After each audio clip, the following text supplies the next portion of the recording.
শান্তি আছে। কিন্তু মুসলমান ভাইয়ের আমার, আপনার অভাব থাকবে না, আপনার অভাব থাকবে না, অনাটন থাকবে না যদি আপনি 5 ওয়াক্ত নামাজ কায়েম করেন। যদি আপনি 5 ওয়াক্ত নামাজটা করে নেন, 5 ওয়াক্ত নামাজ যখন কায়েম করবেন, আল্লাহ পাক রব্বুল আলামিনকে যখন সিজদা দিবেন, দুনিয়ার কোন মানুষ যেমন তার প্রেমিকার সাথে ভালোবাসা রাখে, দুনিয়ার কোন মানুষ যেমন তার প্রেমিকার সাথে বাবা প্রেম করে, 10টা নাম্বার ডায়াল করে, প্রেমিকার লগে যত আলোচনা করে তার ভালোই লাগে, শান্তি লাগে, তেমন ভাবে আমার আল্লাহ রাব্বুল আলামিন বলে, বান্দারে এ বান্দা শোনো, যেমন ভাবে তার প্রেমিকার সাথে প্রেমিকা আলোচনা করে, তেমন ভাবে তুই আমি আল্লাহর সাথে তো প্রেম ভালোবাসা লাগাইয়া দে। 24434 এই নাম্বারে ডায়াল কর। 2 মানে ফজরে 2 রাকাত ফরজ নামাজ আছে, 4 মানে যোহরে 4 রাকাত ফরজ নামাজ আছে, আবার 4 মানে বাবা আসরে 4 রাকাত ফরজ নামাজ আছে, 3 মানে মাগরিবের 3 রাকাত ফরজ নামাজ আছে, 4 মানে ইশার 4 রাকাত ফরজ নামাজ আছে। 24434 এই নাম্বারে ডায়াল করো, এই নাম্বারে সিজদা দাও, এই নাম্বার 5টা নাম্বারে তুমি যোগাযোগ রাখো মাবুদ আমার আল্লাহ রাব্বুল আলামিনের সাথে।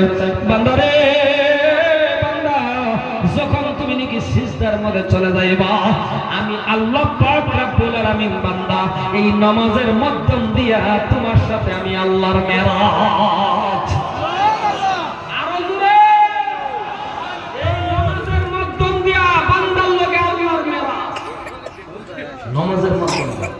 এই যুবক শুনে রাখেন, নামাজ যদি কোনো মানুষে পড়ে, আপনি পড়েন, আল্লাহ আমার ওয়াজিব, আপনি খালি শুনলেন বাবা, মানলেন না, তাবলীগে গেছেন, খালি শুনলেন, মানলেন না।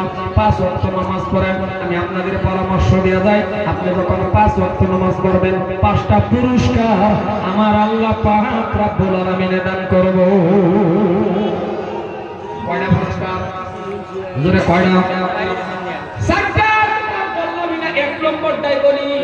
1 নম্বর কি জানেন নি বাবা? যেটার জন্য আপনার আমার জীবন বাবা বাবা খালি বাবা বাবা কষ্ট, টাকা টাকা টাকা। আল্লাহ পাক রব্বুল আলামিন বলে, বান্দারে 1 নম্বর পুরস্কার হলো রিজিকের অভাব আমি আল্লাহ দূর কইরা দেব। 1 নম্বর করে রিজিকের অভাব আল্লাহ কইরাই দূর করে দেন। 5 ওয়াক্ত নামাজ পড়। এই শোনো ও মুরব্বি বাবা, নামাজ পড়ে ছায়া করুন, আল্লাহ দেন না ওয়াজ শুনলেন সাইলেন না হুজুর, নামাজ তো পড়ি, আজকে 30 বছর ধরে নামাজ পড়ি, আমার অভাবে ছাড়েই না, আমার এই বিপদ খোদার কসম, নামাজের মতো নামাজ হয় না, নামাজের মতো নামাজ হয় না। আল্লাহ দিতুন, এটা আল্লাহর কথা। আল্লাহ খালি কইছেন দেম, এটা না, তুই যখন নামাজে থাকবি তোরা তো সব খারাপের থেকে বাঁচায় আল্লাহ, গুনাহ থেকে বাঁচায় আল্লাহ, তোরা সব কাজের থেকে বাঁচায় আল্লাহ। ইন্না সালাতা তানহা আনিল ফাহশাই ওয়াল মুনকার, ইন্না মানে নিশ্চয় বেশক নামাজ আপনাকে আমাকে যত ধরনের খারাপি আছে, ফাহশাই বুরাই সব থেকে বাঁচায় রাখো এই নামাজে। শুধু আমার আন্নের বাঁচায় করে না, আমারে বাঁচায় করে না, বুঝা গেছে নামাজের মতো নামাজ বুঝে হয় না। সত্য করে কই, মসজিদে যাইতে দেরি, মুআদ দেখো 12তে দেরি হয়, কথা কয় না মানুষটি। মসজিদে